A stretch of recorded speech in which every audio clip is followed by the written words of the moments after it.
أعوذ بالله من الشيطان الرجيم.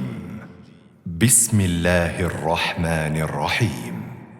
يا أيها الذين آمنوا كتب عليكم الصيام كما كتب على الذين من قبلكم لعلكم تتقون أياما معدودات فمن كان منكم مريضا أو على سفر فعدة من أيام أخر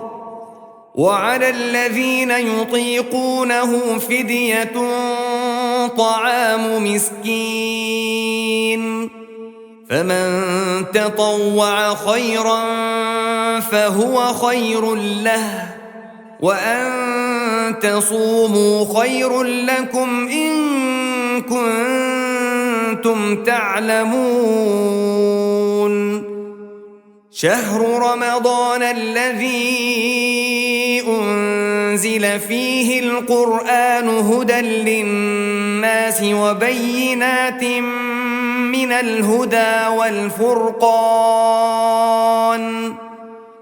فمن شهد منكم الشهر فليصمه ومن كان مريضا أو على سفر فعدة من أيام أخر يريد الله بكم اليسر ولا يريد بكم العسر ولتكملوا العدة ولتكبروا الله على ما هداكم ولعلكم تشكرون وإذا سألك عبادي عني فإني قريب أجيب دعوة الداعي إذا دعان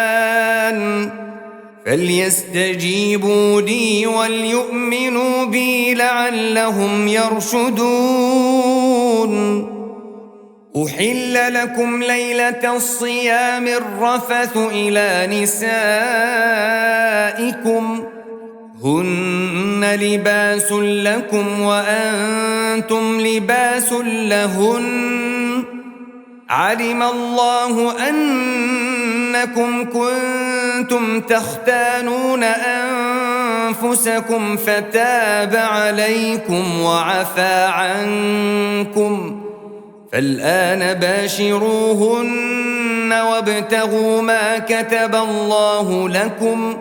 وكلوا واشربوا حتى يتبين لكم الخيط الأبيض من الخيط الأسود من الفجر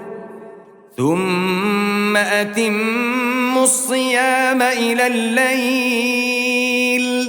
ولا تباشروهن وأنتم عاكفون في المساجد تلك حدود الله فلا تقربوها كذلك يبين الله آياته للناس لعلهم يتقون ولا تأكلوا أموالكم بينكم بالباطل وتدلوا بها إلى الحكام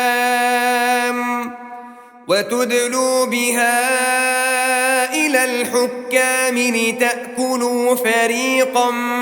من أموال الناس بالإثم وأنتم تعلمون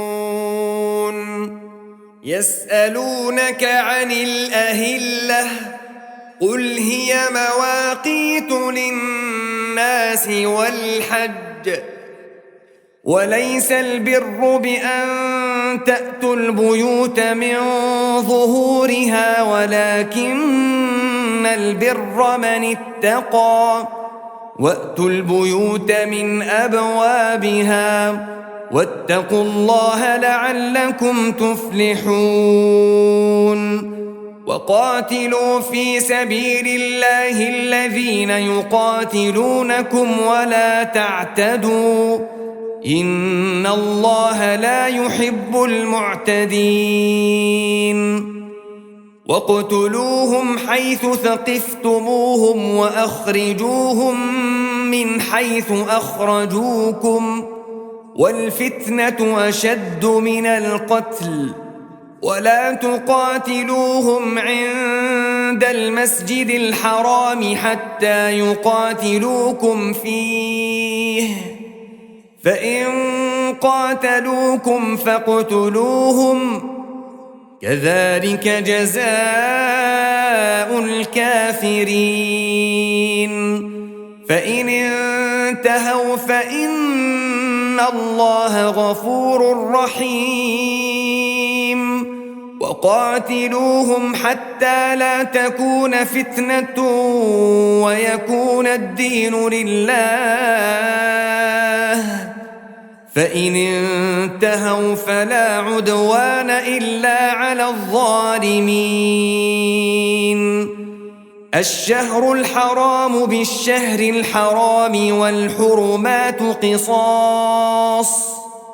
فمن اعتدى عليكم فاعتدوا عليه بمثل ما اعتدى عليكم